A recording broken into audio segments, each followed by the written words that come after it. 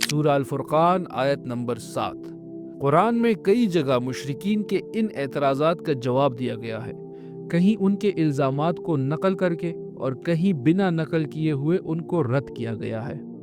اب محاذ آرائی کا تیسرا طریقہ، پہلو کے واقعات اور کہانیوں سے قرآن کا مقابلہ کرنا۔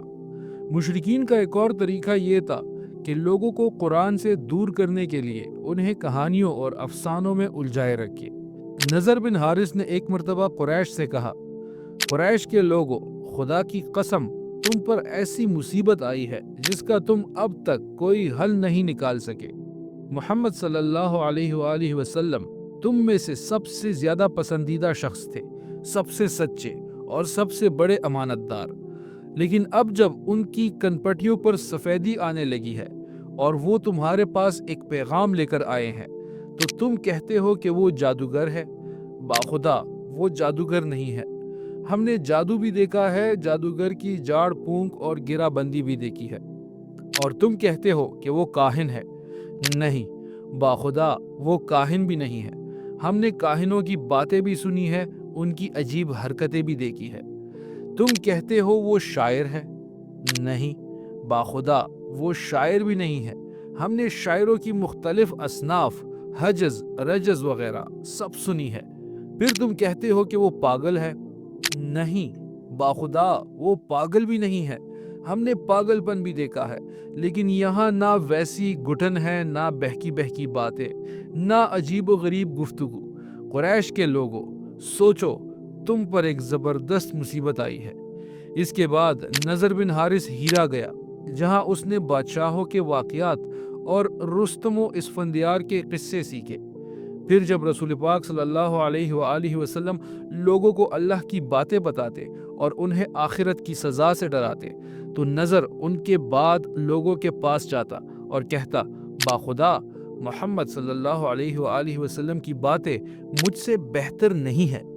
پھر وہ ہیرا کے بادشاہوں اور رستم و اسفندیار کے واقعات سناتا اور کہتا، آخر محمد صلی اللہ علیہ وآلہ وسلم کی بات مجھ سے بہتر کس طرح ہے؟ ابن عباس رضی اللہ عنہ کی روایت سے یہ بھی معلوم ہوتا ہے کہ نضر نے کچھ لونڈیاں بھی خرید رکھی تھی۔ جب اس کو معلوم ہوتا کہ کوئی آدمی نبی پاک صلی اللہ علیہ وآلہ وسلم کی طرف مائل ہو رہا ہے تو وہ اس کے پاس ایک لونڈی بھیج دیتا۔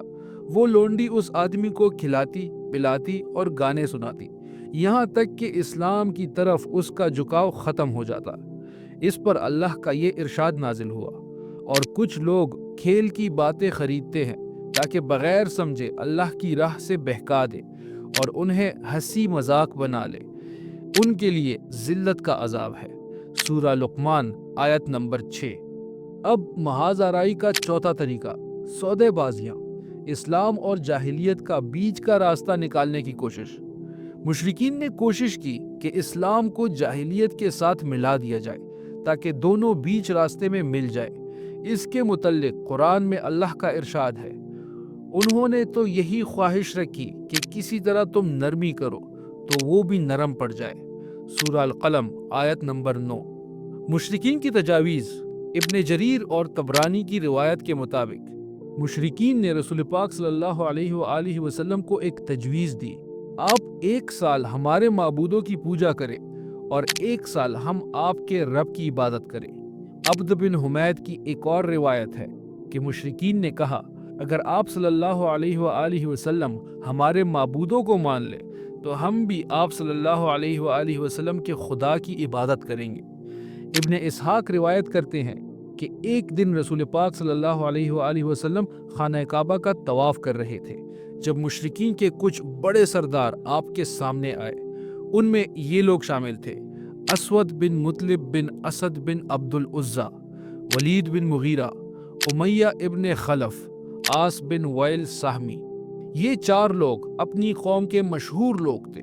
انہوں نے کہا، اے محمد صلی اللہ علیہ وآلہ وسلم، آج ایک فیصلہ کرتے ہیں، جسے تم پوجتے ہو اسے ہم بھی پوجیں، اور جسے ہم پوجتے ہیں اسے تم بھی پوجو۔ اس طرح ہم اور تم ایک دوسرے کے معبودوں میں مشترک ہو جائیں گے۔ اب اگر تمہارا معبود ہمارے معبودوں سے بہتر ہوا تو ہم بھی فائدہ اٹھا لیں گے، اور اگر ہمارے معبود تمہارے معبود سے بہتر ہوئے تو تم بھی فائدہ اٹھا لوگے۔ اس پر اللہ نے پوری سورہ الکافرون نازل فرمائی، جس میں صاف اور واضح طور پر مشرکین کی اس سوچ کو رد کر دیا گیا۔ جن بتوں کو تم پوجتے ہو ان کو میں نہیں پوجتا۔ یہ ایک فیصلہ کن جواب تھا جو مشرکین کی گمراہ سوچ کی جڑ کاٹ دیتا تھا۔ روایتوں میں اختلاف اسی وجہ سے ہے کہ مشرکین نے بار بار یہ کوشش کی، مگر ہر دفعہ اللہ نے ان کی چال کو رد کر دیا۔ تو دوستو، یہ تھے مشرکین کے 4 محاذ جو وہ لڑ رہے تھے۔ اگلی ویڈیو میں ہم مشرکین کے ظلم و جبر کے بارے میں جانیں گے۔ تب تک کے لیے ہمیں اجازت دیجیے۔ اللہ حافظ۔